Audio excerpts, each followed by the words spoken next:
रजनी को बचपन से ही पेंटिंग का बहुत शौक था।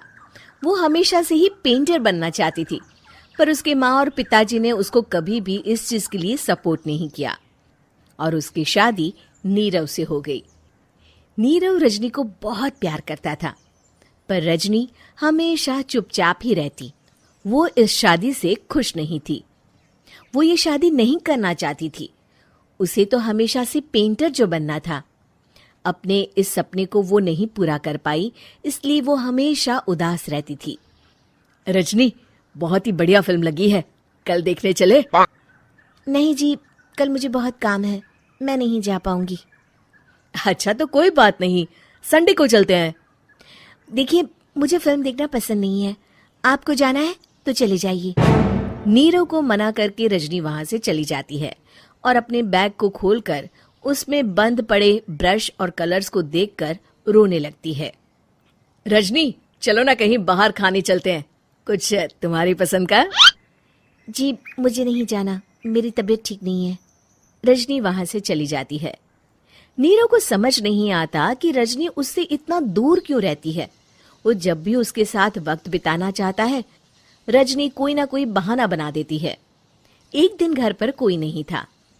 रजनी घर का सारा काम जल्दी से खत्म कर लेती है। घर पर अकेले होने के कारण वो सोचती है कि वो आज पेंटिंग करेगी। वो अपने कमरे में जाकर पेंट ब्रशेस और कलर्स निकालकर जैसे ही कलर मिक्स कर रही होती है कि दरवाजे पर बेल बज जाती है। अब कौन आ गया इस वक्त? इतनी मुश्किल से तो मुझे पेंट करने का मौका मिला है। रजनी दरवाजा खोलती है तो उसकी सास अपनी सहेलियों के साथ खड़ी होती है और सब घर के अंदर आ जाते हैं। अरे बहू, सबको शरबत बनाकर पिला दे, बाहर तो बड़ी गर्मी है। उफ। जी। रजनी पेंट ना कर पाने से उदास हो जाती है। उसे गुस्सा भी आ रहा होता है कि उसने इस शादी के लिए हाँ क्यों कह दी। वो रसोई में जा रही होती है कि उसकी सास उसे रोकती है। बहू, सबके खाने का भी इंतजाम कर लेना, आज का लंच तो ये सब यहीं करेगी। हाँ। रजनी बिना कुछ कहे रसोई में चली जाती है। सबके लिए खाना बनाती है।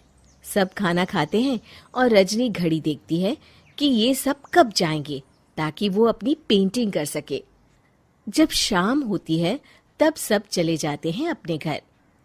अरे बहू, सब तेरे खाने की तो बहुत तारीफ कर रहे थे, सबको बहुत अच्छा लगा खाना। आपको मुझे सुबह बताना चाहिए था ना कि आपकी सहेलियां आ रही हैं। पता भी है कितना वक्त लगा सारा खाना बनाने में। अरे बहू, तू ऐसे कैसे बात कर रही है मुझसे? तो और कैसे बात करूं? मैं इस घर की कोई नौकरानी नहीं हूं कि इतना काम करूंगी। रजनी अपने कमरे में जाकर दरवाजा बंद कर लेती है। शाम को जब नीरव आता है तो उसकी माँ उसे पूरी घटना के बारे में बताती है। क्या रजनी ने आपसे इस तरह बात की माँ? हाँ, और पता नहीं उसे क्या हो गया है, शाम से बाहर भी नहीं आई है। मैंने तो कई बार आवाज दी, खाना भी नहीं खाया उसने। तू ही बात करके देख ले बेटा। नीरव अपने कमरे का दरवाजा खटखटाता है। रजनी, दरवाजा खोलो, मैं हूं। रजनी दरवाजा खोलती है और फिर वापस जाकर अपने बिस्तर पर लेट जाती है। रजनी, माँ से बात करने का ये क्या तरीका है? मैंने कोई गलत बात नहीं की है। अरे तुम क्यों ऐसे बर्ताव कर रही हो सबके साथ? क्या तुम इस शादी से खुश नहीं हो? रजनी कुछ नहीं बोलती। अरे बताओ मुझे रजनी, क्या ये शादी तुम्हारी मर्जी के खिलाफ हुई है? हाँ, मैं ये शादी कभी नहीं करना चाहती थी। तुमसे क्या, मैं किसी से भी शादी नहीं करना चाहती थी। रजनी रोने लगती है। चुप हो जाओ रजनी, बताओ मुझे, तुम क्यों नहीं करना चाहती थी शादी? रजनी बेड के नीचे से अपने पेंटिंग्स, कलर्स, ब्रश, पेपर्स निकालती है। इतने में उसकी सास भी कमरे में आ जाती है। ये देख रहे हो, ये थे मेरे सपने। मैं पेंटर बनना चाहती थी, पर माँ पापा ने कभी सपोर्ट नहीं किया और मेरी शादी करवा दी। मेरे सारे सपने टूट गए। हर वक्त बस गुस्सा आता रहता है मुझे। मैं जानती हूँ कि आप लोगों की इसमें कोई गलती नहीं है, पर मैं क्या करूं, मुझे समझ में नहीं आता।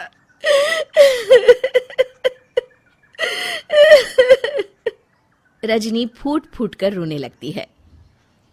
मुझे माफ कर दीजिए, आप दोनों के साथ मैं बहुत बुरा बर्ताव कर रही हूँ। अरे रजनी बेटा चुप हो जाओ तुम। नीरव पानी लेकर आता है। ये लो पानी पियो और शांत हो जाओ। रजनी पानी पीती है और उसकी सास पेंटिंग्स देख रही होती है। अरे नीरव, हमें तो पता ही नहीं था कि हमारी बहू कलाकार है। अरे कितनी अच्छी पेंटिंग्स बनाई है, देखो तो। ये वाली तो मैं अपने कमरे में ले जाऊंगी। आपको ये पेंटिंग्स अच्छी लगी? अच्छी नहीं, बहुत अच्छी लगी। और तुमने हमें बताया क्यों नहीं? तुम जब चाहे पेंटिंग कर सकती हो रजनी। हम तुम्हारे सपनों को पूरा करने में तुम्हारा पूरा साथ देंगे। हाँ बेटा, हम कला की कद्र करते हैं। हम कलाकार तो नहीं, पर मुझे गर्व है कि मेरी बहू एक कलाकार है। रजनी, नीरव और सास तीनों हंस पड़ते हैं।